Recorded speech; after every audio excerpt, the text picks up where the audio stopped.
আজকে আমাদের অভয়ের ন্যায় বিচারের আন্দোলন এবং তার সাথে আর একটাও যাতে অভয় না হতে পারে সেই আন্দোলন আজকে ৫৯তম দিনে পড়েছে এবং আমাদের ১০ দফা দাবিকে সামনে রেখে আমাদের যে সহযোদ্ধারা তারা নিজেদের জীবন বাজি রেখেছেন, তারা আমরণ অনশনে বসেছেন। তার ৪৮ ঘন্টা পেরোলো এই ৮:৩০টার সময়।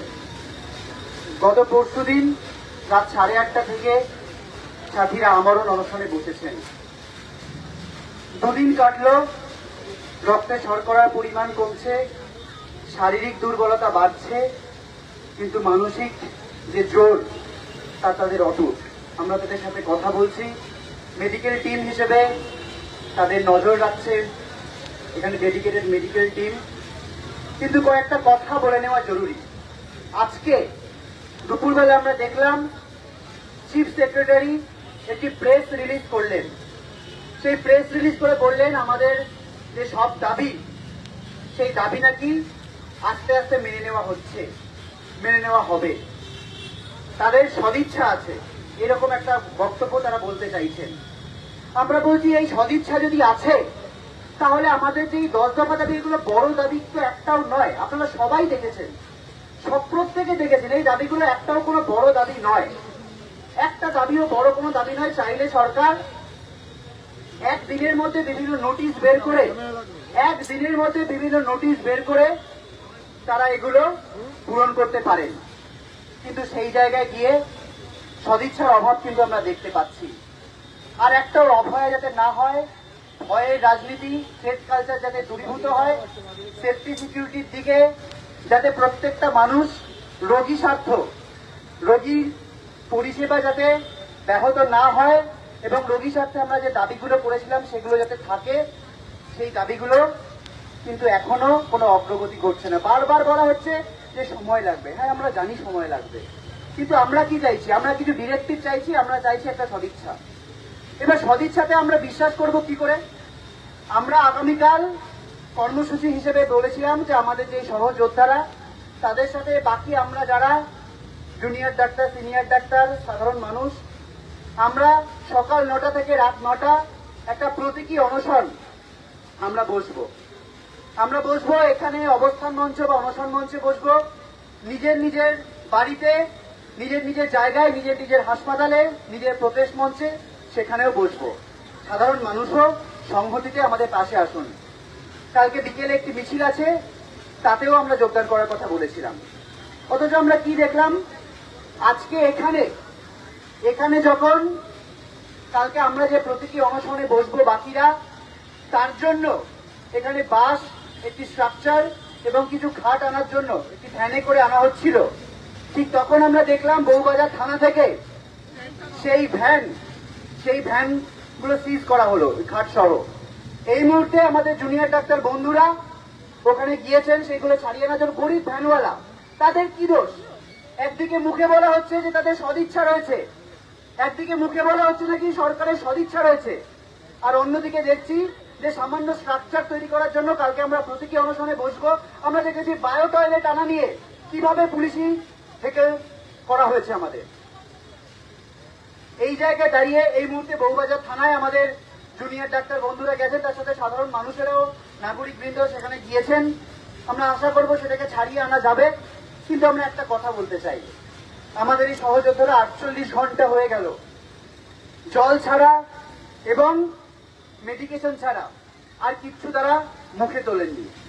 যে সরকার মানবিকতার কথা বলছেন, সদিচ্ছার কথা বলছেন, তাদের সদিচ্ছা যদি সত্যি থাকতো তাহলে এই জিনিসগুলো কিন্তু আমাদের দেখতে হতো না।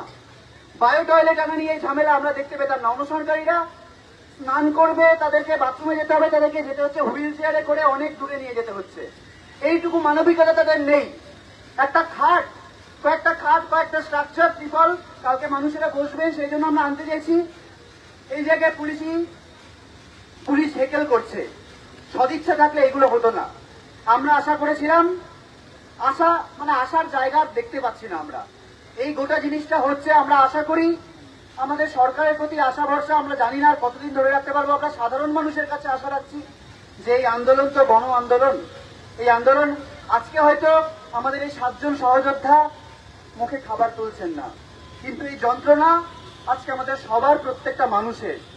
এই প্রত্যেকটা মানুষের যে রাগ, দুঃখ, পুঞ্জীভূত ক্ষোভ, সেই ক্ষোভ সরকারের কানে গিয়ে পৌঁছবে। আমরা বারবার বলছি, একটা ন্যারেটিভ চেষ্টা করা হচ্ছে যে উৎসবের মরশুমে আমরা নাকি এই যে অনশন করছি, এটা নাকি উৎসবে থাকতে আমরা বিরত থাকতে আমরা বাধ্য করছি। আমরা কাউকে বিরত থাকতে বলছি না, উৎসবে প্রত্যেকে থাকুন, কিন্তু সেই জায়গায় দাঁড়িয়ে আমরা বলছি যে আমাদের যে এই প্রতিবাদ, আমাদের এই প্রতিবাদের ফর্ম, এটাই আমাদের কাছে উৎসব, শোকের উৎসব, দ্রোহের উৎসব। সেখানে মানুষ পার্টিসিপেট করুন, এটুকুই আমরা বলছি। আর একটা কথা বলে নেওয়া জরুরি, আজকে আমরা খবর পেয়েছি যে সিবিআই লোয়ার কোর্টে একটি চার্জশিট পেশ করেছে। আমরা বারবার সিবিআই এর যে ভূমিকা, সেটা নিয়ে কিন্তু প্রশ্ন তুলেছি।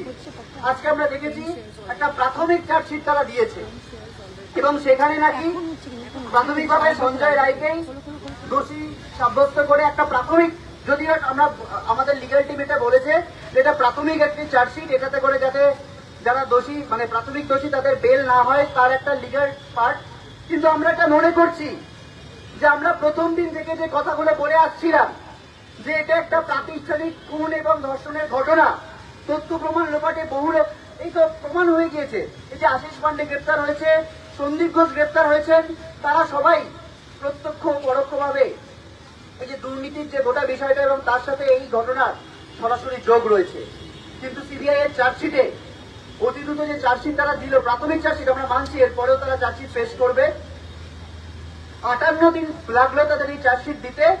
সেই চার্জশিটে যে জিনিস দেওয়া হলো, আমরা কিন্তু নজর রাখবো এর ওপরেও, কোনোভাবেই যাতে আমাদের এই আন্দোলন বিফলে না যায়, আমরা কিন্তু নজর রাখবো। ঠিক যেমন আমরা রাজ্য প্রশাসনের কাছে দাবি দেওয়া নিয়ে আজকে আমাদের সহযোদ্ধারা আমরণ অনশনে রয়েছেন, আমরা কাল প্রতীকী অনশনে বসবো, ঠিক তেমনি সিবিআই এর প্রতিও কিন্তু আমাদের হুঁশিয়ারি থাকবে এভাবে। এবং হেলথ সেক্রেটারি এবং যে হেলথ সেক্রেটারি, সিবিআই এর প্রতিও আমাদের নজর থাকবে। এবং আজকে আমরা দেখেছি সিএস এর যে বৈঠক হচ্ছে, তার পাশে প্রিন্সিপাল হেলথ সেক্রেটারি দাঁড়িয়ে যে প্রিন্সিপাল হেলথ সেক্রেটারির দায় নিয়ে আমরা অপসারণ চেয়েছিলাম, তিনি দেখলাম সেই বৈঠকে পাশে দাঁড়িয়ে রয়েছেন।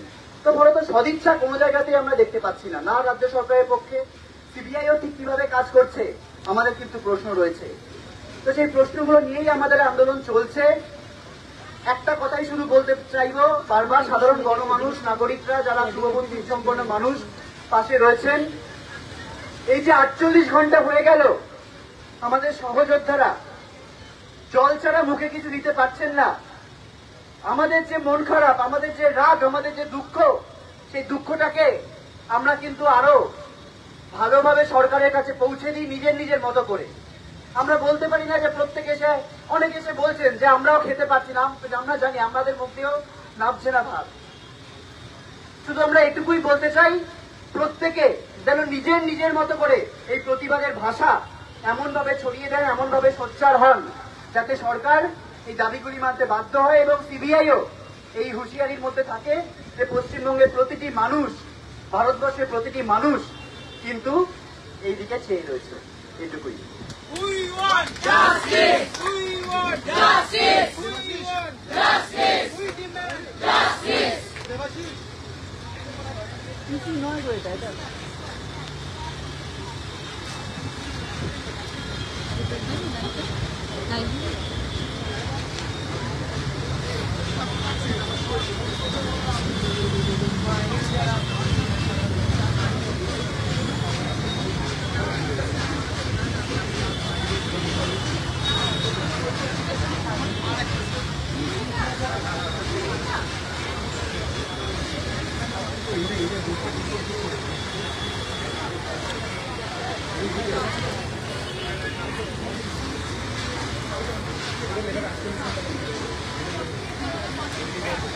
ওটা অ্যাপ থেকে করতে হবে, ফোন অ্যাপ কি